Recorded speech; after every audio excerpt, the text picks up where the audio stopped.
Tun farko dai sai da aka nuna ma wakiliyar jakadan na kasar Jamus cikakkar shaida ko alamar da ke dauke da ranaku da kwanan wata na zuwan Arribart da Magaram da inda ya zauna. Ya samu kyakkyawan tarbo tare da bashi masauki da a yanzu ya koma gidan tarihi na Arribart mai ɗakuna guda biyu game da baranda da ƙananan wunduna na shan iska game da wurin hutawa.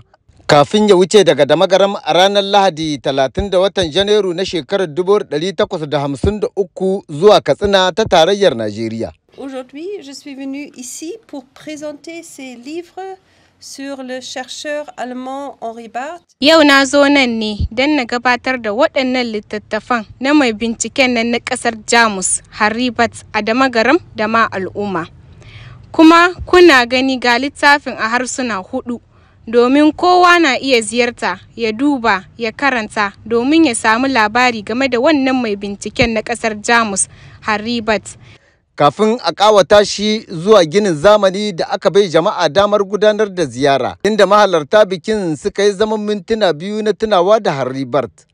Kafin daga ƙarshe, Madame Dorit Haidar, wacce ke kula da harkokin al'adu a ofishin jakadancin ƙasar Jamus da ke Nijar, ta miƙa littafin da ya bari wanda aka fassara cikin harsuna guda 4 da suka hada da harshen Hausa da mafi yawan jama'a ke magana da shi, sai kuma Barbarci da ke zama harshe na biyu a wanda suke magana da shi, sai kuma Fulatanci da ke zama harshe na 3 a jerin harsunan yankin, da kuma harshen Abzanci da ke zuwa a matsayin harshe na 4 da ƙabilun yankin ke magana da shi.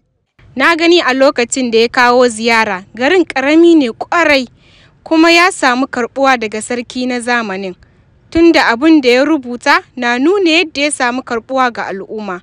Don haka aka gyara gidan ya koma gidan tarihi da muke fatan ya dawwama tsawon shekaru domin za mu ƙaro wasu kayayyakin aiki na Henri Barth mu saka a cikin gidan.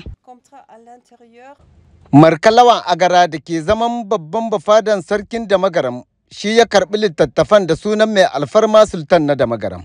Kamar yadda ta ce Henri Barth yau ita ma gashi yau ta shigo cikin tarihin ziyarar inda Henri Barth ya biyo. Muna mata godiya da sunan sarki. Gidan tarihin dai na Henri Barth na zaman wata kafa ta shigar kuɗi da zata taimaka ma ƙaramar hukumar shiya ta 1. Wata rana da abin ya yi ƙarfi amfanin shi meri komin yan mahe ta gani, saboda anan za a dinga zawa buɗe ido da sauransu, tana yawa zuwa gaba ya kawo wani tattalin arzikin komin yan. Wannan shine Henri Barth, shahararren ɗallar wannan na ƙasar Jamus da ya gudanar da rangadin bincike a ƙasashen Afirka ta yamma daga shekarar 1849 zuwa 1855, wanda ya yada zango a birnin Damagaram na jamhuriyar Nijar a ranar 25 da watan Disamban shekarar 1852.